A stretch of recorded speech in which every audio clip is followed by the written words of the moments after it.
Welcome back to the series. Today, we are entering chapter 6 of Achille Mbembe's On the Postcolony.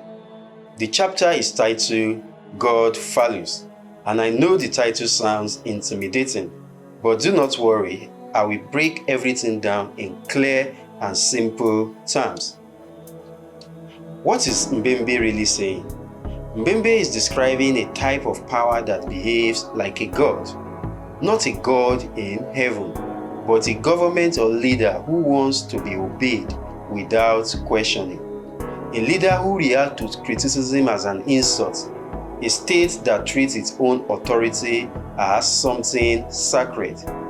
In one sentence, God Phallus is power that wants to look strong, unique, unquestionable, and always right. Imagine in a school, a headmaster who never accepts correction. Teachers are afraid to speak. Students cannot complain even when things go wrong.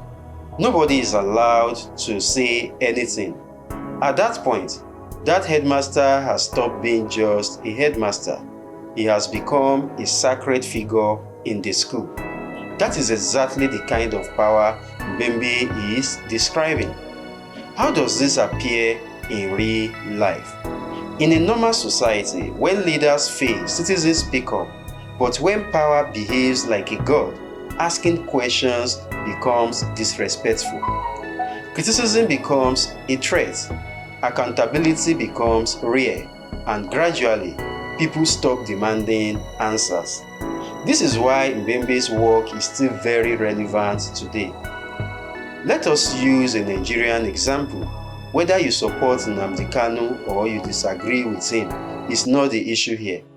The lesson from Mbembe is this: when someone challenges a system that protects its own sacred authority, the conflict quickly becomes deeper than politics.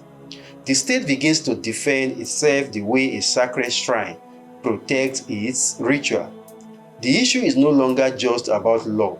It becomes about preserving the dignity of power. This is the dynamic Mbembe helps us understand.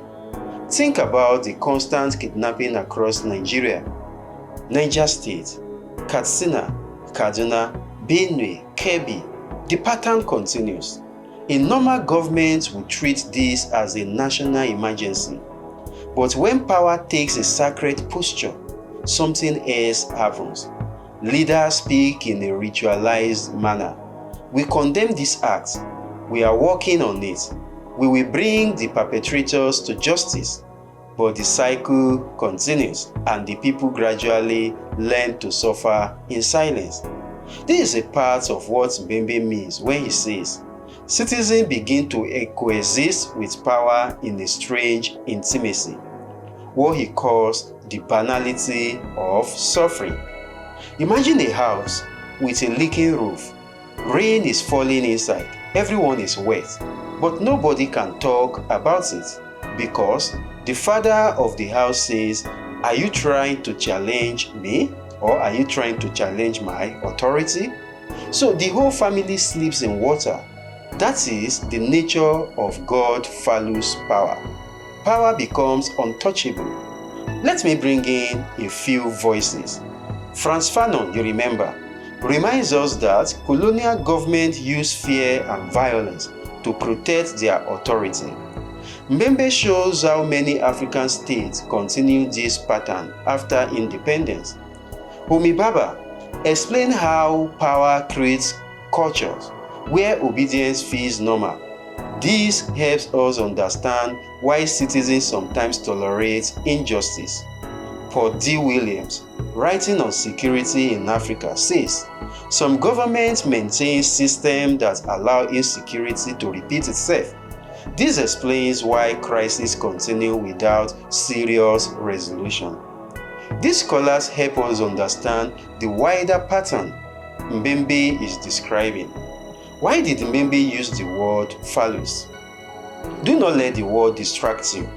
He uses it to describe how the state tries to appear powerful, even when it is weak. The image of strength becomes more important than real strength. It is power performing power. What does it mean for ordinary people? When power becomes sacred, people whisper instead of speak. They stop expecting justice.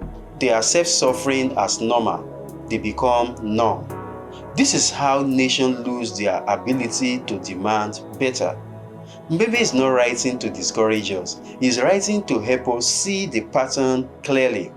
When we recognize how power behaves, we can begin to demand something human, something accountable, something just.